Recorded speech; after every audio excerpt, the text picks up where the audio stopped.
fourth. Yeah, I think it's the fourth. We think it's the fourth.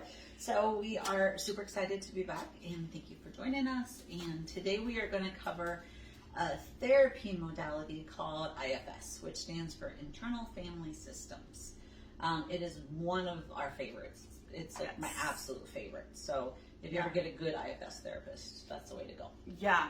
And one thing that I love about IFS is you can kind of do it on yourself, right? Like there's a lot of opportunity to practice this in real life. And while this podcast isn't a replacement for therapy, we just kind of want to give you some tools that you can use out in normal life that might help you have better relationships, function better, and just kind of like notice the things that are coming up for you and how that affects your interactions. Right. Because I don't know about you guys, or Lori, I think we're like this in the same way, that like sometimes it's like that constant chatter in my head, or like it's how like I'll be doing something and all of a sudden I'm like instantly pissed off about something, or like something almost like comes up in me that's like, they will not tell me, or maybe it's sadness, or maybe it's like all of a sudden I just feel super lonely, and I'm like, am I going crazy? Like why am I having such drastic responses? And part of that is, or it can be linked to this like IFS system. Right. And so if we kind of take a look at IFS, like Dusty said, it is a system.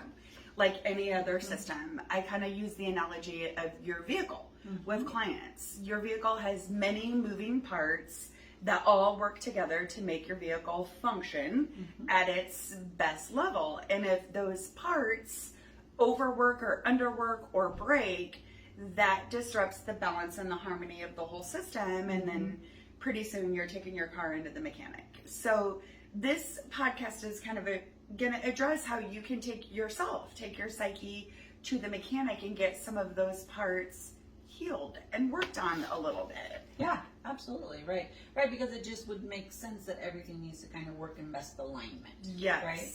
So like I'm sure you've seen the movie Inside Out, right? Where there's all of those like little emotions in like the mom's brain and the dad's brain. And I definitely thought that they like hit the nail on the head with some of the dialogue with the mom and the dad specifically, right? And that's similar to what we're talking about. So like it's not multi-personalities. So before anybody jumps off that ledge, it's not multi-personalities.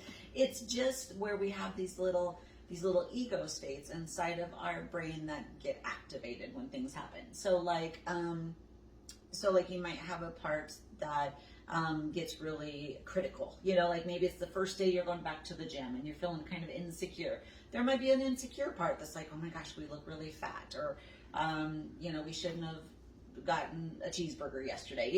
There's that dialogue part that kind of goes on. And one might be stronger than the other, like you said, like with the mechanic. Right. And all of the parts are welcome. Right? There's no bad part. There's no off-limit part. It's about welcoming and inviting each of these parts to kind of gain that insight into what's going on. And so we like to kind of, like you said, think of those parts or ego states as little sub-personalities. And that's not pathological. It's normal. We all talk to ourselves. That's actually healthy functioning. Yeah. And so IFS kind of dives into which of those parts are activated for you in which situations, and how can you use your most adult self or your core self to help heal those parts that are wounded, so that you have, you can be proud of the way you react in certain situations. Yeah. Right. And I think it's really important to point out that all of the parts think that they are helping you. Yes. So they were developed at some point in time in your life to create a strategy to help you live your best life. So just a quick overview, you have these different parts inside. So you have like an exile part, which tends to be what you think of when you think of like a wounded child. So like maybe there is I have this diagram. Oh, good. Oh. That I did not create. I cannot take credit for it. But we will use it. I think a colleague did, but I can't give credit where it's due because I can't really remember. So whoever did this, great job. Right. Oh, do you want to explain that then? Because and we'll try and link this too with our podcast. But here at the center is the higher self, or the core self. And this is who you are at the essence of your being. So I'll sometimes say to clients, this is who God sees you as, or this is who your higher power sees you as. And we want to be in our higher self or most adult self the majority of the time. And then we kind of go through life, like Dusty was saying, and we have these bumps and bruises in life, and these categories of parts break off to kind of cope with those bumps and bruises. And so it comes from like a firefighter part. And this is the part, the firefighter part is kind of the part that wants to, you know, soothe, maybe even distract from. So this might look like addiction, self-harm, dissociation. And then we have the manager part over here. And this is the part that wants to be in control, right? Because sense of control, even if it's a false sense of control, feels safe.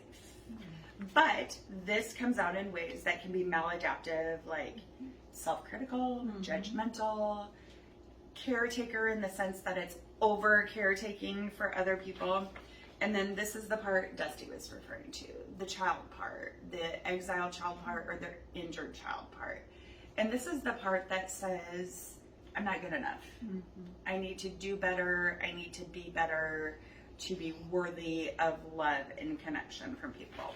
So 30,000 foot view, we'll try and link this to our podcast. Yeah. That, Right, so can I just Yep. say, okay, so one thing that is also good to keep in mind is both the managers and the firefighters are both protectors. So they feel like they're jumped. So you can kind of link them together in the sense that they're both protecting this wounded part down here. So the difference, or the way that it helps me keep it in mind, is so like imagine that there's this little kiddo down here that one day got made fun of in second grade, right? And so they have this memory of feeling shamed or embarrassed and inferior and judged and bullied in second grade, okay? So a manager part in that moment is created, and it says, by golly, we will do everything that we can so that this does not happen, so we never have to feel that way again. So that manager part might become very people pleasery, or it might become a little extra friendly, or it might go the other way where it becomes really quiet so that it's not noticed, right? And so it's a good strategy until it goes overboard. So then you become an adult and you're people pleasing so much that you have no boundaries, you're struggling to get through like your own tasks, or you're losing your sense of self. That would be one example.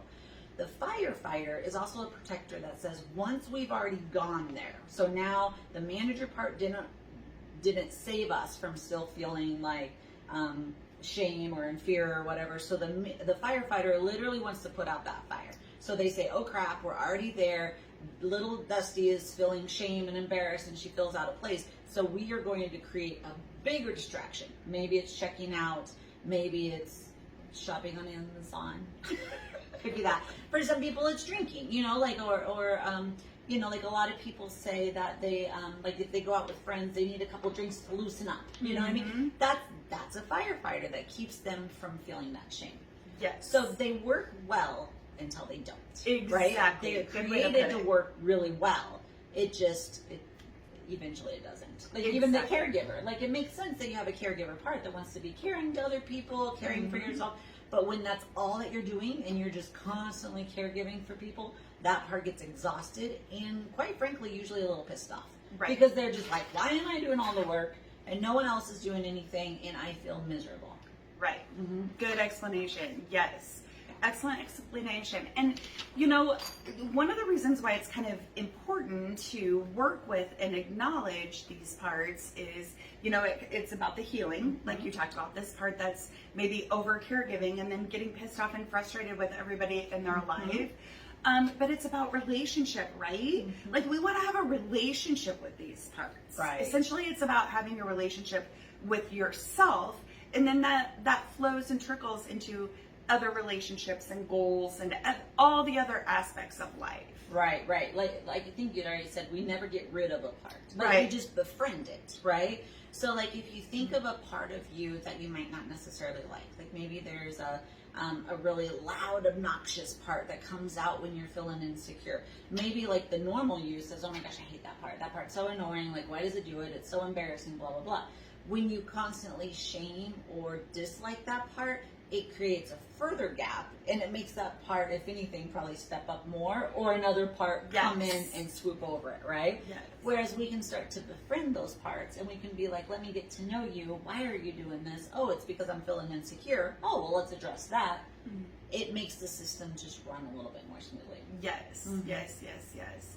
And I always advocate, and you'll hear me say this a million times, to check in with yourself, right? Press pause for a second. What's coming up for me? What are my thoughts, feelings, physical sensations? What part or parts of me might be activated? What do they need? What feedback are they trying to give me? What's the unmet need here? Yeah. It's really just taking that time to listen, because if you listen, it shows up. Like, because I've tried to not, right? I've tried to be like, no, I don't have any disgruntled parts. That's usually wrong, right? But then I think sometimes people will say, well, how do I know when I'm in my highest self? Like you said, that's how like our higher power might see us. It's probably when we're the most calm, the most authentic, probably. But there are these C's that help us keep in mind, right? Right. So there are 8 C's that help us recognize when we are in the self, big S self, right? So if we're feeling calm, curious, compassionate, connected, confident, creative, courageous, and clear.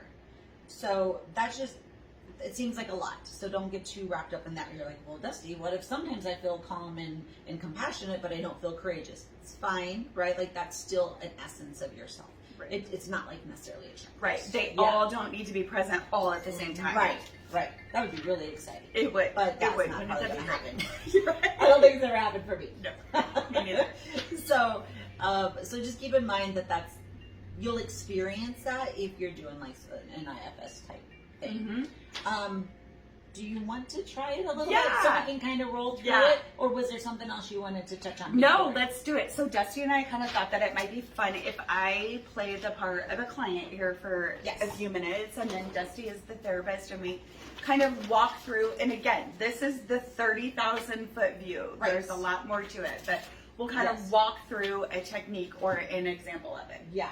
And if this is something that seems interesting to you, that like, okay, of course I'm biased because I love this model, but I would say if you can find a good IFS therapist, this goes really, really well. It doesn't pathologize anything. It's not saying, oh my gosh, you're a narcissist. It's saying, oh, you have a part inside of you that's feeling like it needs to be seen, right? Like, doesn't that sound way different than like, oh my gosh, you have a narcissistic tendencies, right? There's no need to do that, the pathologizing part, which I think is really nice. Right? Yes, that's what I love about it. It really makes sense once you get in your head too. You're like, well, of course that makes sense that I go to loud and obnoxious when I'm really feeling super insecure or whatever. Right. Exactly. Yeah, it just normalizes all of that. And I think it's helpful to know that this is normal and we all experience it. Yes. This isn't, how many times have you sat there like, why am I reacting this way? Why am I angry? I feel like I'm going crazy, and it's, this is really normal. Yeah. Everybody has parts. Yes. Like every single person, you know?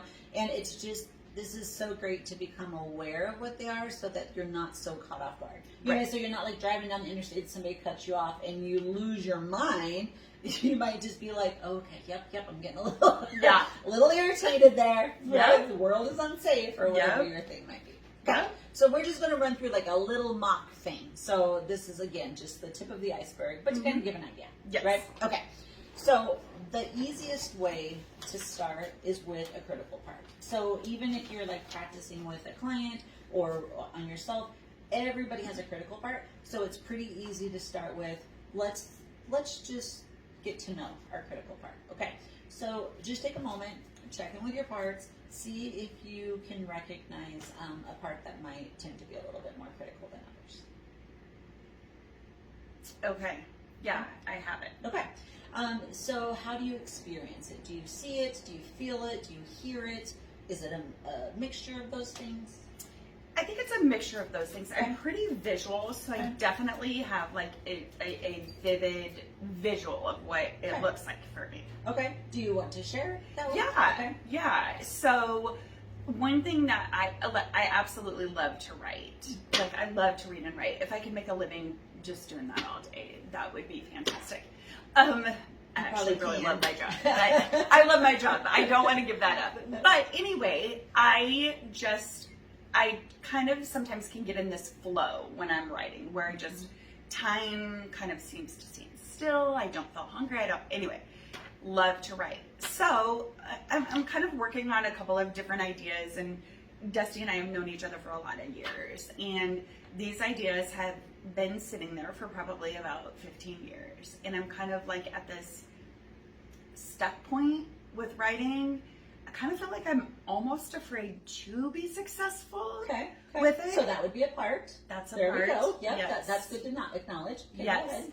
There's a fearful part. There's a fearful part. So I have this image of like one assignment when I was in grade school. I think it was like in 6th grade. We had to write and illustrate essentially like a children's book. And I was really proud of myself. And I thought I was a great writer.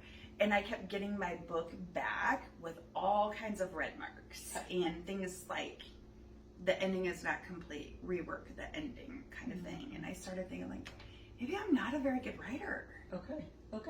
So then a self-doubt part was created in that as well, right? So we'll just acknowledge that there's like a younger part that created this like insecure self-doubt part that says, well, maybe I'm not good enough, right? Okay. So let's just acknowledge that there sounds like there's a fearful part, there was a doubtful little part, and then there's a part that seems a little critical. Maybe it's like that red pen, or maybe it's the teacher. Like what comes up for you if we like personify that part? I think it would be the red marks on the paper. Yeah. Okay. All right. So just as you look at that representation in your mind and you see the red marks, what do you feel towards that representation of your part that's a little critical? Frustration, anger, disappointment. Yeah. Kind of like a pit in my stomach of like failure. Yeah. This clearly means that this is a failure. Sure. I'm a failure as a writer. Sure, absolutely. And that's the tricky thing with the part that tends to be critical, is that for every part that's critical, there's another part that takes it on as truth. So it makes sense that now there's this other part that you're identifying that's feeling it like, yeah, I am a failure. Like this must be true, right? But then there's these other parts that have come up that sound like there's a part that's feeling really angry about it, frustrated, disappointed, right? So let's acknowledge that all of those parts are with us, right? And you can just take a moment, you can just acknowledge, and let's just ask them to just give us a little space. Let's just ask them to step back for a minute, that right now we will come back to them and we really thank them for their help. But right now we just want to check in with the part that tends to be a little critical and see what you notice.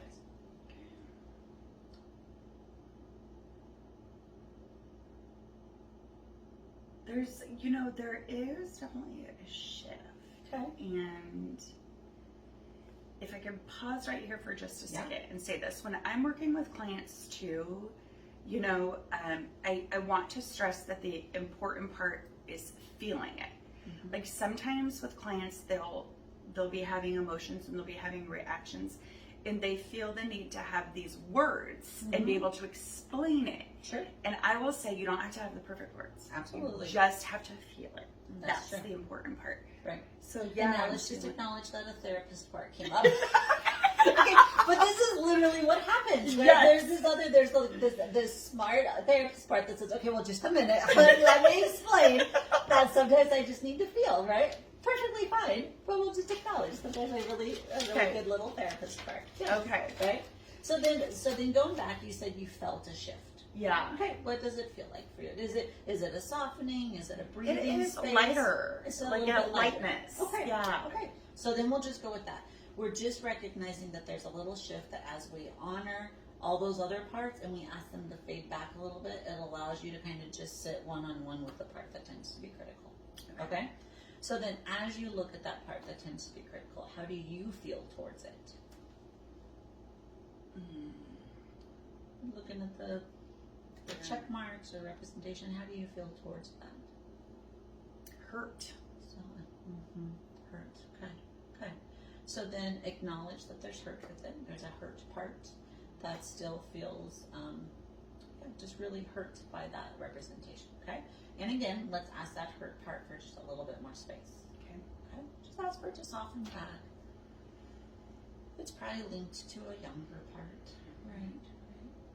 And then just see if you feel any different.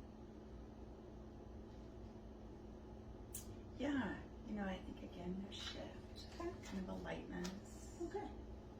Some I am kind of starting to notice like a little compassion. Okay. Yeah. Perfect. So let's just go with that. Now, as you notice a little compassion towards the part that tends to be a little critical, let's just acknowledge that it's here, right? And we say, okay, we get it, buddy. You're here. You're doing your job, right? Thanks so much for doing your job so well, right? That's what we do. And let's ask it what it thinks its job is. So ask the critical part, what does it think it's doing? Protecting. Okay. What's it protecting you from? I mean, ask it what it's protecting you from. Embarrassment. Okay. Failure. Sure. So if it sounds like then if it can show you all the things ahead of time, it will save you from that horrible feeling of embarrassment and failure. Okay. That's a big job, right? Mm-hmm. Yeah. Let's thank it for doing its job. Right? Let it know we really get it. We're grateful for that. Okay. Ask the part, who is it imitating? I think that teacher that marked up my story. Okay. Yeah. It's imitating that teacher. Totally makes sense, right? Mm-hmm. Or does that make sense to you? It does. Okay. Let it know that totally makes sense to you. Okay. Now, what if share with this part that there's actually a better process that we could use to almost guarantee better results, and see if that part would be on board with trying something new. Yeah. Okay.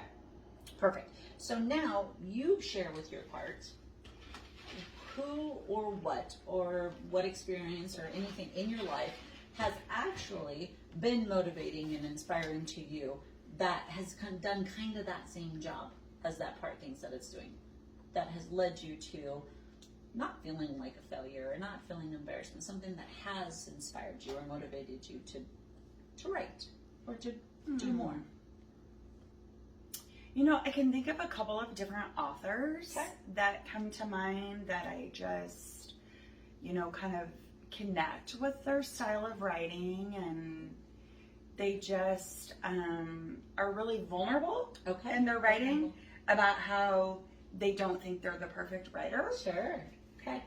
That's helpful. That is wonderful. Okay, so then you let that part know. You say, hey, there's these authors that I've really been inspired by and I've really enjoyed reading. And one of the things has been that they're vulnerable, right? And that has really resonated, and that they're not perfect, and they can put that out there in the world. Let it know that is actually inspiring to you. Okay. Do you notice anything different?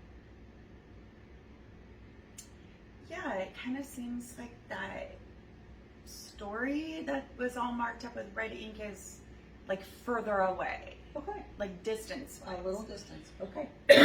So then what we would normally do is just say, okay, between now and next week, go ahead and let that part practice imitating that other role. Okay. So check in with that part. Normally we would say check in with that part every day. Check in with it and just say, how are things going? Imitating this new role that I've created for you. So check in with my critical part and let my critical part kind of practice being the positive, empowered of author part. Absolutely. Okay. Right. And just see how that goes, right? Because the part that's critical is simply imitating someone from your past, someone in your life, just like you said with the teacher, right? We can give it another avenue to imitate someone else that would do the job better. Okay. Right? So we're just giving space to that. So, so just check in with that part, think it, tell it that you'll check back in with later, see if there's anything else you need to know before we wrap up that other part.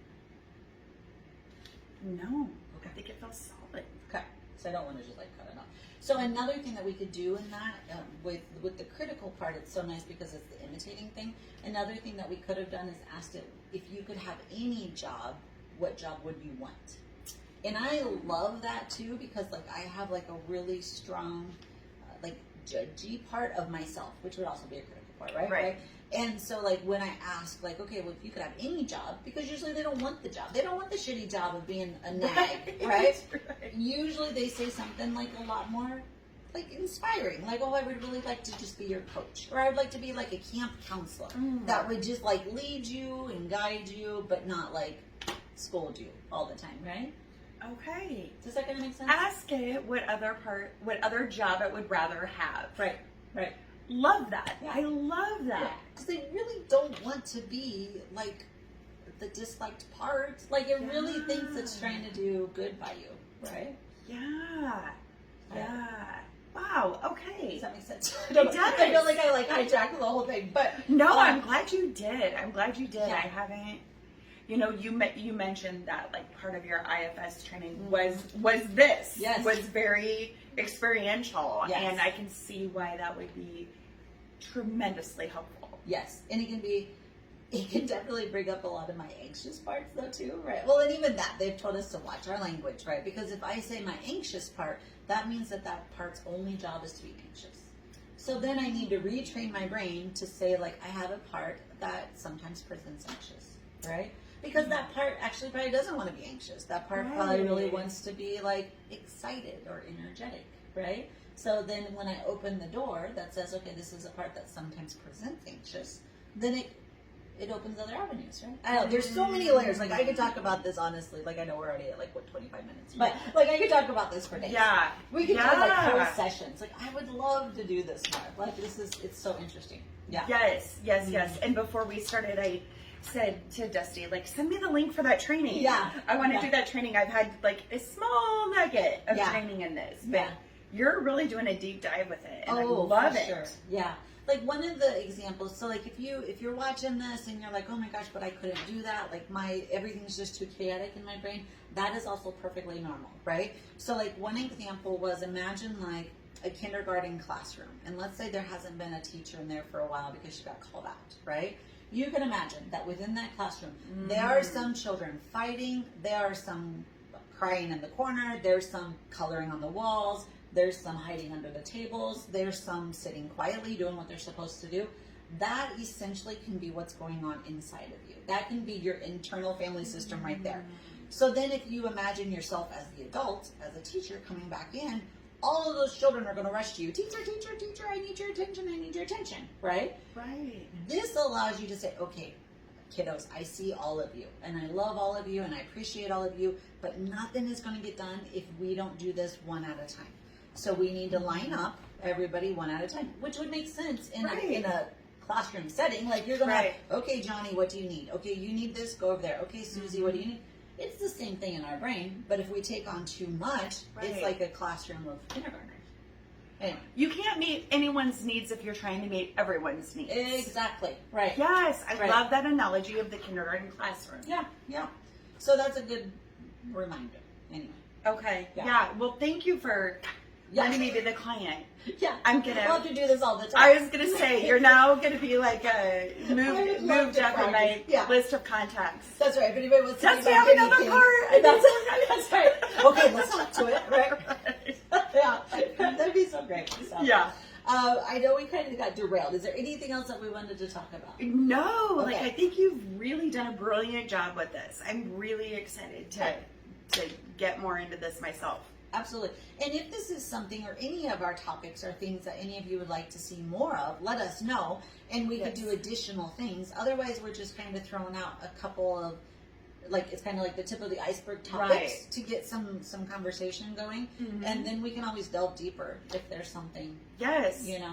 Yeah, we'd love to hear from you. We'd love to hear feedback from you. Yep. So I have a whole notebook. Where can they IFS notes? Yes. Yeah, your phone's gonna be ringing off the hook. So yeah, give us a holler. Yes. We are at Tough Topics at Gmail. Where can they find us, Dusty? I don't know. toughtopics@gmail.com. We're on Facebook, on Instagram. That's it, right? Yeah, we should get in the TikTok business. We should. Should we start? Do you know how to TikTok? No. I only know how to watch them. I don't know how to be a TikToker. So, okay, I'll confess this real quick, and maybe we'll edit this. I don't know. So, one day, Jasmine, my daughter, was teaching me how to do the fun filters, because there's so many silly filters on there that you can do. But, so then the other day, there was a filter that I wanted to try, and I accidentally recorded myself, and it like posted somewhere. So I was like, delete. Like, I don't know where it's at. So we'll need some help with that. Okay, Yeah. we might have I know how to find it, but I didn't know how to delete it. So Maybe Jasmine can. Maybe her daughter will help get us on TikTok. I hope so. We'll keep you posted. All right, but if you need something, but aside from TikTok advice, let us know. All right, thanks guys. Have a good day. Thank you.